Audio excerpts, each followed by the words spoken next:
आमदार परिणय फुकेंनी मुख्यमंत्री फडणवीस यांच्यावर स्तुतीसुमनं उधळली।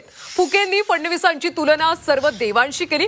अभिमन्यूसह फडणवीसांची तुलना म्हणजे त्यांना कमी लेखणं असं फुकेंनी म्हटलंय। फुकेंनी फडणवीसांची तुलना प्रभू श्रीराम आणि श्रीकृष्णाशी केली।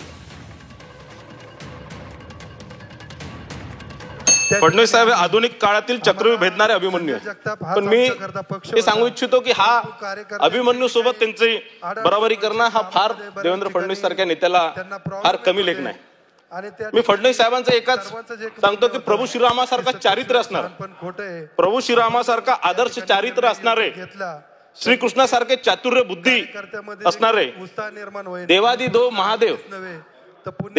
महादेव यांच्यासारखी सहनशक्ती असणारे आणि त्यांच्यासाठी विष पचवण्याची क्षमता असणारे एक नेते, सूर्यासारखा तेज असणारे, चंद्रासारखा शीतल असणारे असे एक नेते आपल्याला महाराष्ट्राला लाभले आहे।